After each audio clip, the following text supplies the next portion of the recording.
My fiancé told me drunk, I'm only with you until my ex gets out of prison. You're just a pathetic placeholder. I didn't say a word. That night, I started digging and found out what she'd been hiding. Then I documented everything and destroyed her life. Hey, Reddit! My fiancé got wasted at a party and told me I'm just keeping the bed warm until her ex gets out of prison. She had no idea I'd already been planning my exit. That was 5 months ago. Now she showed up with bruises all over her body and begging me to take her back. Grab your popcorn. This is going to be intense. Name's Adrian, 33 male. Naomi and I met at a gym in Austin about 2 years back. I'm a supply chain manager for an industrial equipment company. She worked in some healthcare admin job. We started talking after she asked me to spot her on bench press. She looked good, seemed laid back, had this whole independent woman thing going.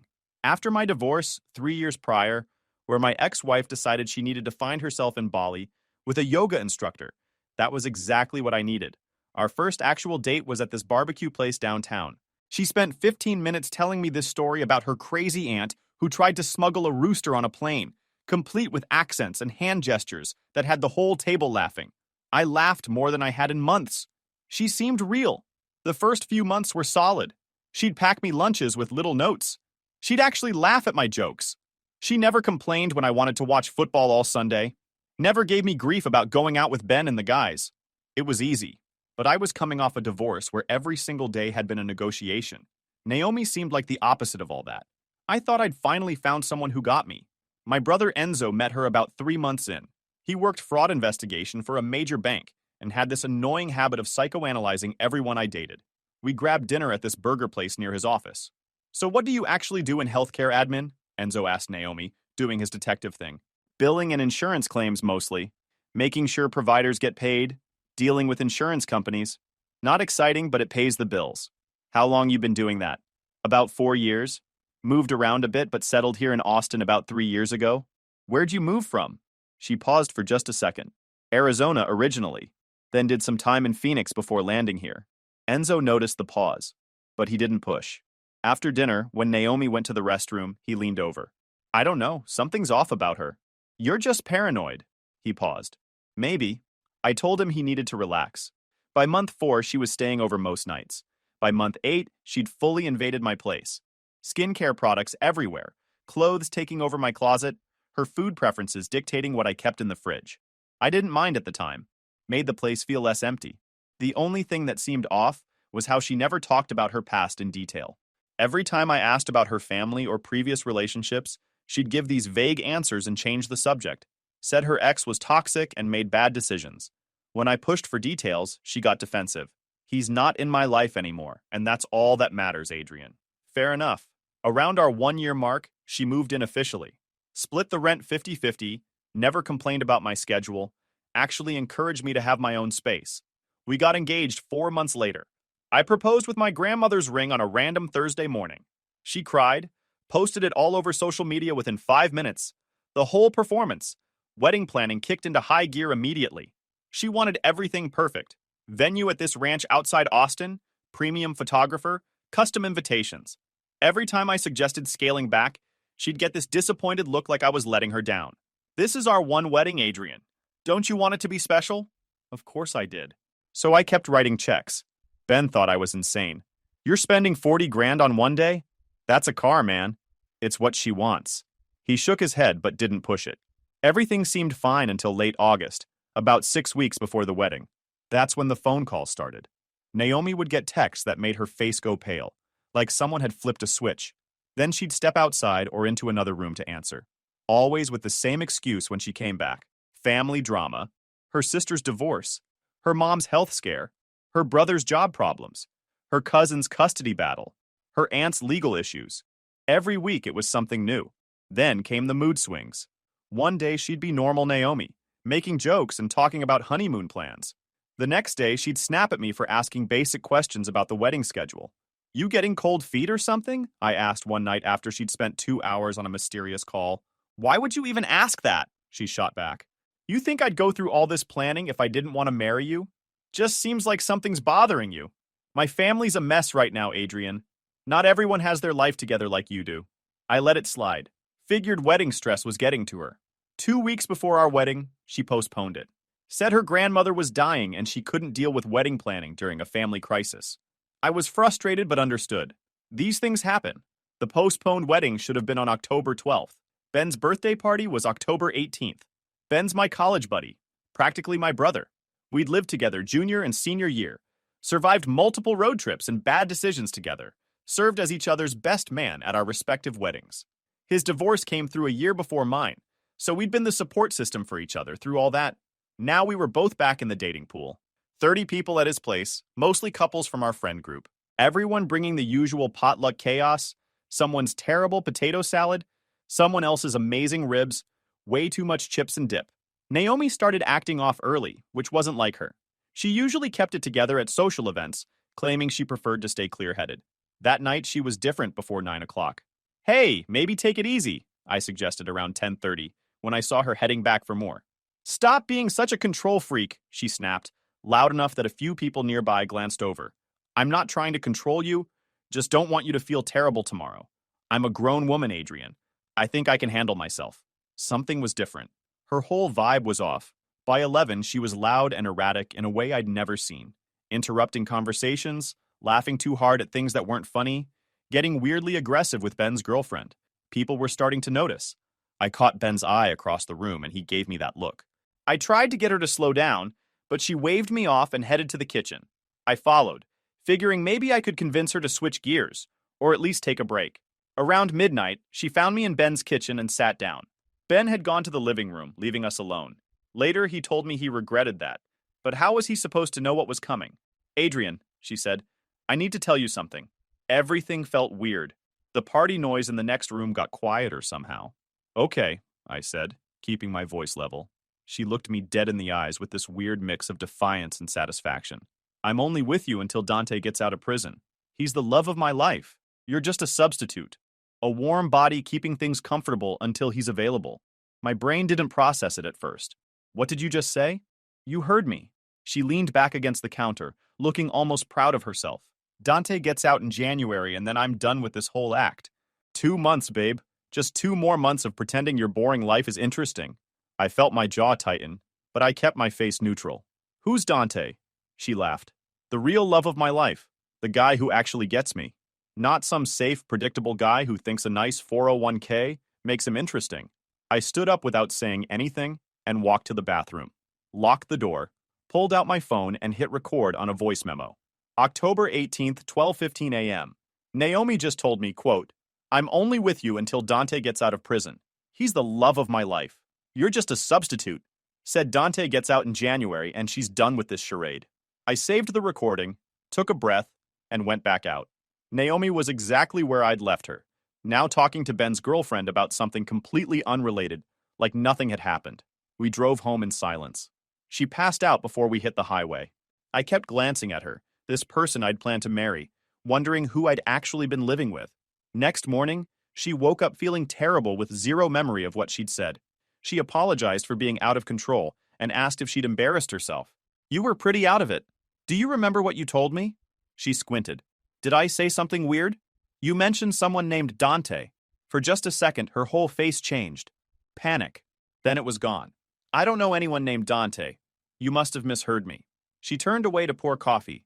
That's when I knew for certain she was lying. I waited until she left for work, then opened my laptop. Arizona inmate search. I tried different last names with Dante, different age ranges. Nothing obvious at first. Then I remembered she'd mentioned once, months ago, that she missed real Tex-Mex from back home. Said there was this place in Tucson that had the best carnitas she'd ever had. I searched Arizona corrections with Tucson as a filter. Dante Moreno, age 35, High Desert State Prison, Arizona. Conviction, aggravated assault, domestic violence, violation of protective order. Sentenced March 2023. Release date, January 15th, 2025. Less than 3 months away. I dug deeper. Court records showed 3 separate domestic violence incidents between Naomi and Dante in 2022 and early 2023. The reports were serious. October 2022. Neighbors called 911 after hearing screaming. Dante had assaulted Naomi during an argument. She didn't press charges. January 2023. Dante broke into her apartment at 4 a.m. after she'd finally left him. He assaulted her and threatened her, Told her he'd hunt her down if she ever tried to leave for good. She got a restraining order. March 2023. Final incident. Dante violated the restraining order, showed up at her work, and seriously injured her. He got arrested, she pressed charges, he went to prison. The victim impact statement she filed was something else. Detailed how Dante had isolated her, controlled her money, monitored her phone, how he'd promised to track her down no matter where she went. She moved to Austin 6 weeks after his sentencing. I printed everything. Then I did something I never thought I'd do. I started going through her stuff while she was at work. Took me 3 days to find what I was looking for. It wasn't easy. Naomi was careful. But everyone slips up. I checked every drawer, every closet, every box.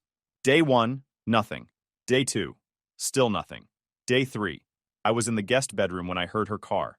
She was home 2 hours early. I was standing in her closet with shoeboxes scattered around me. Her keys jingled at the door. I shoved everything back, closed the closet, and was sitting on the couch when she walked in. "Forgot my laptop charger," she said, grabbing it from the kitchen. "You okay? You look weird." "Just tired. Long day." She left. I waited 10 minutes to make sure she wasn't coming back. Then I went back to the guest bedroom and found it. Guest bedroom closet, inside a shoebox behind her winter clothes that she wouldn't need until December at the earliest. A basic flip phone. The kind that costs $20 at a gas station and comes with prepaid minutes. The text thread with someone saved as D went back months. I sat on the bedroom floor photographing every single message, my hands shaking so bad I had to retake some of the photos. The thread started in July, which meant they'd been planning this since before we got engaged. D, 90 days, baby. Been counting every single one. N, I know. This fake life is exhausting. I'm so tired of pretending. D, you keeping him stupid? N, he doesn't suspect a thing. Still thinks we're getting married in the spring. Still picking out flowers and talking about our future. D, good. We need his money for my lawyer fees and to get set up when I'm out. Can't start fresh without capital. N, how much do you think we can get? D, he's got that apartment, right? And savings? N, about $65,000 in savings. He's been putting away money for years. Apartment's probably worth $350,000, but he doesn't own it outright. Still paying the mortgage. D, we'll take what we can. Cash is easiest. Harder to trace, harder to recover. How much is in the joint account? N, about $48,000 right now. That's the wedding fund plus his emergency savings. D, perfect. When I give the word, you drain it and head to Tucson. We'll lay low for a few months until things cool off. The messages got worse the more I scrolled.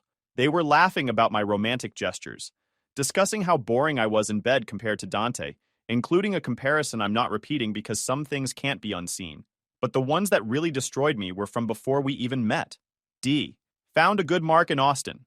Divorced, stable job, lives alone in a decent place, perfect target, fits the profile. N, how do you know about him? Been tracking his social media for 3 weeks. Posts about work and the gym, nothing else.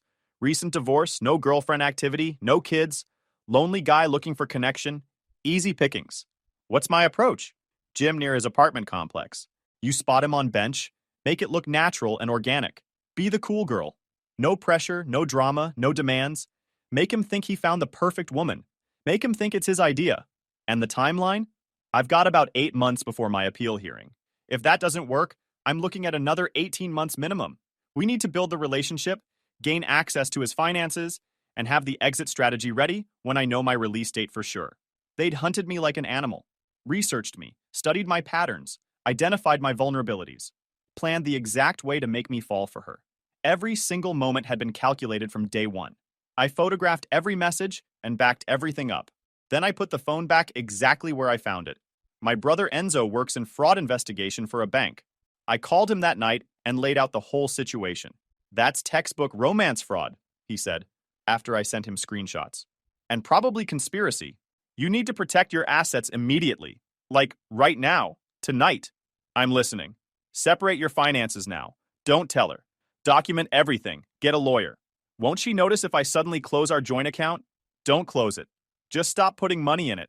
Open a new account at a different bank under just your name. Have your paycheck redirected. If she asks, your company switched payroll systems. She won't question it. And Adrian, this is going to get messy. Be ready. How messy? She's going to make her move soon, probably within the next month. When she does, you need to let her. Let her take the money. That's when you have her cold. That's when intent becomes action. You want me to just let her steal from me? You want her arrested or you want her gone? Because if you confront her now, she disappears and you never see a dime. If you let her take the bait, she goes to prison and you might actually get your money back. Plus, she can't do this to anyone else. I hadn't thought about it like that. Trust me, I've seen this before. These people always think they're smarter than everyone else. Let her prove she's not. I followed Enzo's advice. Opened a new account at a different bank across town. Had my paychecks redirected starting the next pay period. Left just enough in our joint account to avoid suspicion. Then I started monitoring everything. Every time Naomi got a mysterious call. Every excuse about family emergencies. Every time she made a small withdrawal from our joint account, the withdrawals were consistent. 150 here, 200 there. She'd been doing it for months, so gradually I hadn't noticed. When I added it up, she'd pulled about 8,000 over 6 months, each time with a reasonable excuse. On November 8th, I came home early and heard her on the phone in our bedroom again. I know, baby, I hate it too. But it's almost over. Just 2 more months and we're free. Pause. No, I don't love him. He's a means to an end. You're the only one that matters. Another pause. I already have the burner. We're only talking on this from now on. He'll never find it. I quietly backed out of the apartment and drove to Enzo's place. She's planning something. I can feel it. When's this Dante guy getting out again? January 15th. Then you've got until mid-December before she makes her move. That's when she'll drain your accounts and disappear. How do you know? Because that's what they always do. They leave enough time to get set up with the money before the guy gets out. She'll probably fake another family emergency.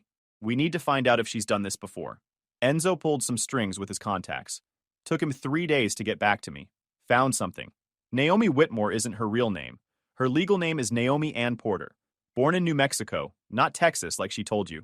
Great. What else? She was engaged once before, 2021, to a guy named James Campbell in Phoenix. The relationship lasted about 18 months. Then she suddenly left, claiming family emergency.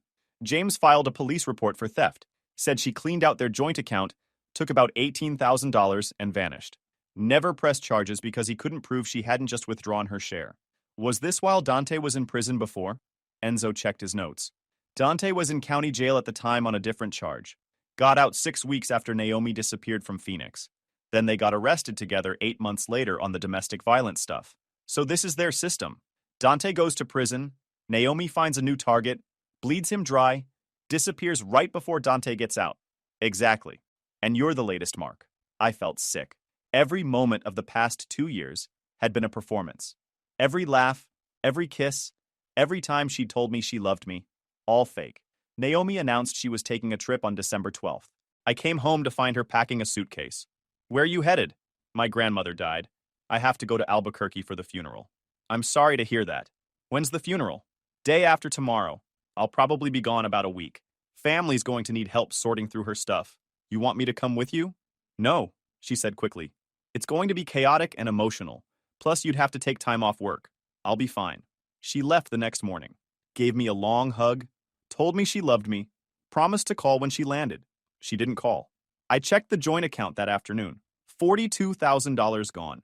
She'd withdrawn the maximum daily limit for 3 days straight, leading up to her trip, plus one massive withdrawal the morning she left. Everything we'd saved for the wedding, the honeymoon, the down payment on a house.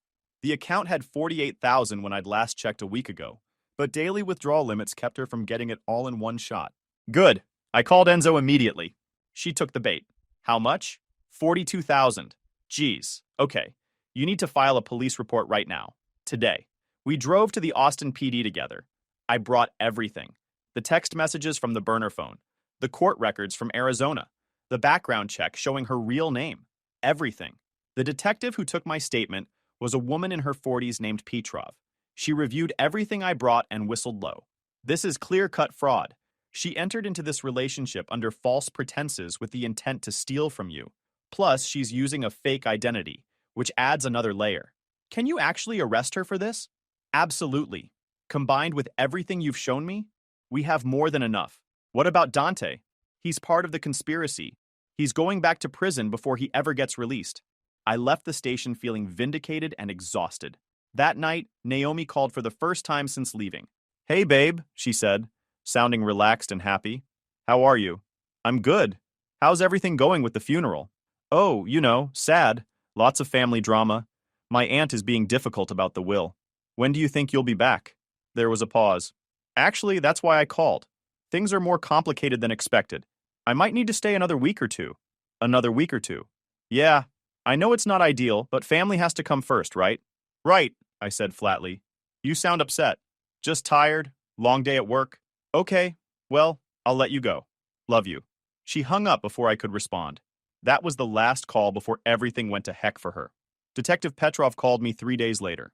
We arrested your fiancé this morning at an apartment in Tucson. Dante Moreno was with her. He's being charged with conspiracy and parole violation. She's being charged with theft, fraud, and identity theft. How'd she take it? About what you'd expect. She kept insisting it was all a misunderstanding, that you'd given her permission to withdraw the money, that Dante was just a friend helping her through a hard time. She actually tried to cry. Did it work? Not even a little. There's more. When they searched the apartment, they found about $28,000 in cash, multiple fake IDs under different names, and a notebook with detailed information about you and several other men. She's been researching other targets. How many? 4 others listed. We're trying to track them down now to see if she's made contact. Smart. Cast a wide net. And Dante. He'll be going back to prison for at least 3 years for the parole violation alone. Good. Naomi's lawyer called me 2 days later with a plea deal offer. She'd plead guilty to reduce charges, serve 3 months, pay full restitution, and provide information about the fraud operation. In exchange, the more serious charges would be dropped. I talked it over with Enzo. What do you think? I think you should take it. You'll get your money back eventually, she'll face consequences, and you can move on. Will I actually get the money back? Restitution orders are enforceable. If she doesn't pay, she goes back to prison. Plus, she'll be on probation for years after her sentence. She'll be paying you back for a long time. I told her lawyer to take the deal. Naomi pled guilty on January 9th, 2025. I didn't attend the hearing. Didn't need to see her face or hear whatever sob story she'd prepared. The plea was entered, the sentence was handed down, and she was transferred to a women's correctional facility in Arizona. Dante got a harsher sentence. 4 years for parole violation, conspiracy, and receiving stolen property. For a few weeks, everything was quiet. I got back to normal life, went to work, hit the gym, hung out with Ben and Enzo. Then the other victim reached out. His name was James Campbell, the guy from Phoenix. He'd seen Naomi's name in the court records and tracked me down through social media. We met for coffee in late January. He was about my age, worked in finance, seemed like a decent guy who'd been through the same nightmare I had. She told me her ex was in prison for drugs, said she'd moved to Phoenix for a fresh start. I thought I was helping her build a better life. Turned out I was just her meal ticket. She cleaned out our joint account and disappeared. I filed a police report, but nothing ever came of it. Until now. You testifying? Already did. We compared notes on everything. The timeline matched perfectly. She'd been with James for about 18 months, right up until Dante got out of his previous stint. Then family emergency, grandmother dying, needed to go help. Cleaned out the account and vanished. Same playbook, even down to the ring. She told me it was her grandmother's engagement ring. I found out later she bought it at a pawn shop for $200. She told me the same story. We both sat there for a minute, processing how completely we'd been played. Naomi served about 2.5 months. Got out early March for good behavior and for cooperating with authorities about how the fraud operation worked. She was released on a Tuesday morning. Enzo texted me that afternoon. Your ex is out. Thought you should know. I know. Her parole officer called to give me a heads up. You think she'll try to contact you? Hope not. But if she does, I'm not answering. Famous last words. 3 days after her release, I got the first call. Unknown number. I didn't answer. She left a voicemail. Adrian, it's Naomi. I know you probably don't want to hear from me, but I need to talk to you. Please call me back. I ignored it. She called 4 more times that day. Each voicemail got progressively more desperate. Adrian, please. I just want to apologize. I know I messed up. I'm not asking for forgiveness. I just need closure. Please call me back. Fine. Ignore me. But I'm not going away until we talk. I blocked the number. She started calling from different numbers. Gas stations, hotels, borrowed phones. I blocked each one. Then she started texting. I understand you're angry. You have every right to be. But I've changed. Prison changes you. I got clean in there. Went to classes. Figured out why I did what I did. I want to make amends. I forwarded everything to her parole officer, told them she was harassing me, and asked them to handle it. The parole officer called her in for a meeting and warned her that continued contact with me would be a violation of her parole terms. That bought me about a week of silence. Then Enzo called me on a Sunday morning. You got the updates?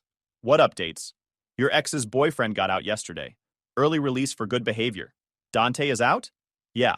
And according to my contact, he's not happy. Naomi's cooperation with the authorities added time to his sentence. He thinks she betrayed him. Where is he now? Halfway house in Tucson. But he filed a restraining order against Naomi.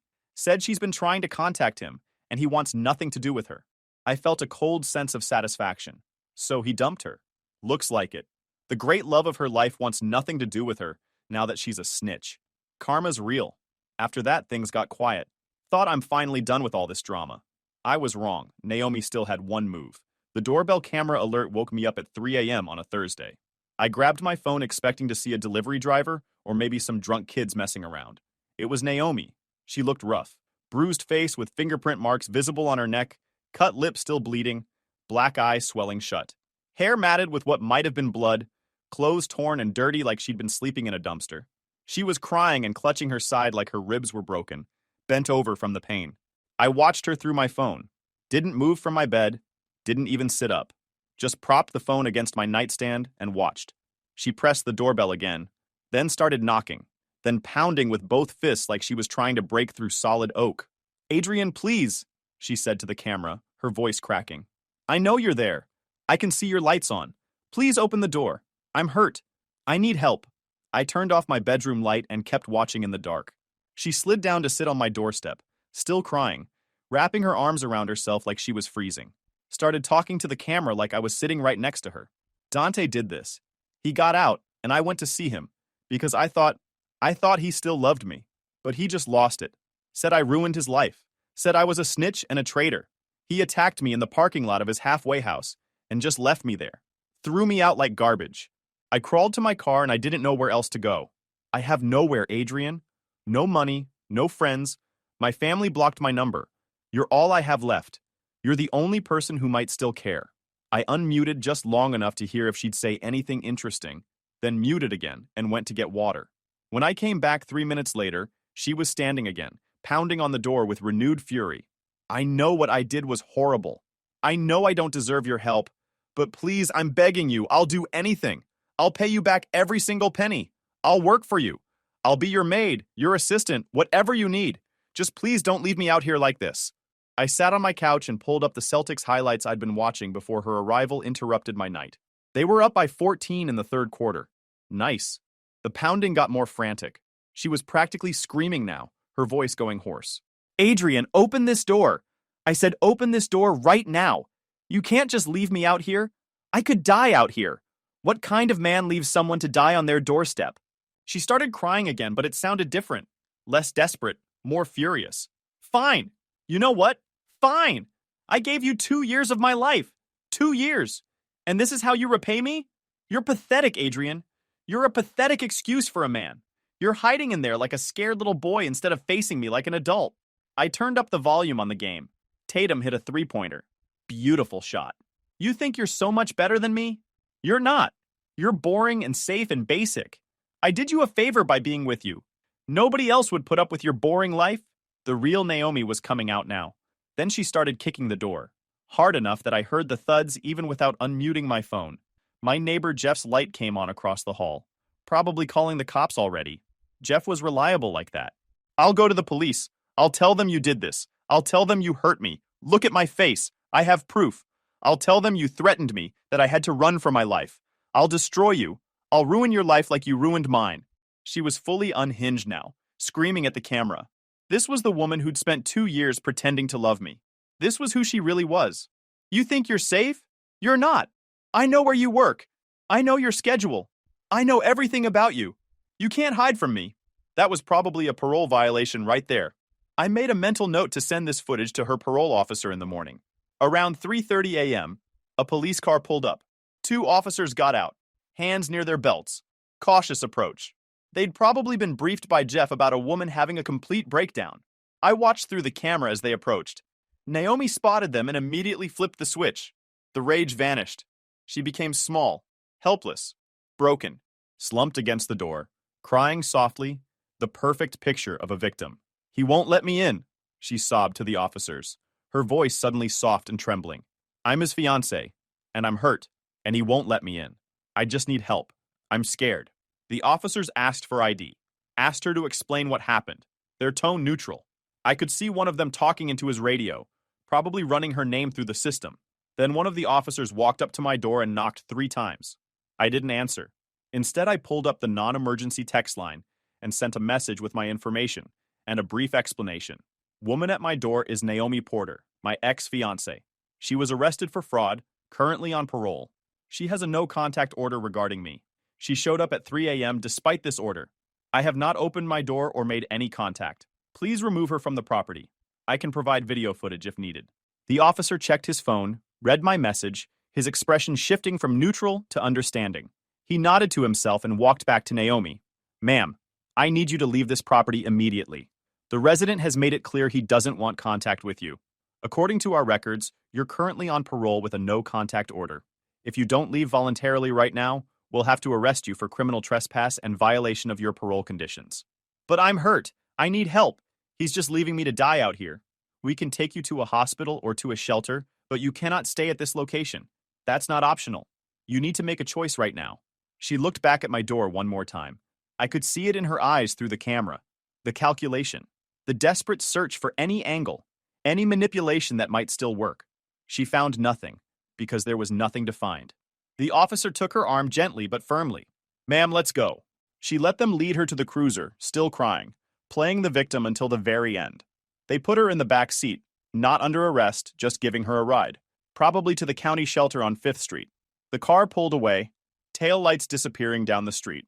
I watched until they were completely gone, then put my phone on the charger and went back to bed. Slept like a baby for the first time in 2 years. 2 days later, her parole officer called me. "Naomi violated her parole by showing up at your place. She's back in custody. At least another 18 months? Good. And your restitution payments resume when she gets out." Understood. I sat back and pulled up the Celtics game I'd missed while dealing with Naomi's 3 a.m. drama. They'd won by 12. Good day all around. Naomi was back in prison, Dante was locked up for another 3 years, and I had my life back. No more mysterious phone calls, no more family emergencies, no more performances and manipulation. Just normal, boring, predictable life. And after 2 years of living in someone else's con, boring sounded perfect. A couple months later, I started dating someone Ben introduced me to. Her name's Elena, she's a high school teacher, and on our second date, I told her the whole story about Naomi. Figured if she was going to run, better to find out early. She didn't run. She listened to the whole thing, asked questions, and finally, she smiled. Most guys would have burned her car, or slashed her tires, or done something stupid that got them arrested too. Thought about it, but prison food looks awful and I like my current job too much. We've been together 6 months now. She's met Enzo and Ben. I've met her family. Everything's normal and healthy. And boring, I've learned, is underrated. Last week, I got a letter in the mail from the Arizona Department of Corrections. It was a payment confirmation showing that Naomi had made her first restitution payment from her prison work program earnings. $67. At that rate, I'll have all my money back in about 40 years. I framed the receipt and hung it in my office, as a reminder that sometimes the best revenge is just living well while they're still paying for what they did. Literally. Guys, we are so close to hit 100,000 subscribers on this channel. If you are not subscribed to the channel, please consider subscribing. It really helps hit that 100,000 mark. Thanks for making this dream come true.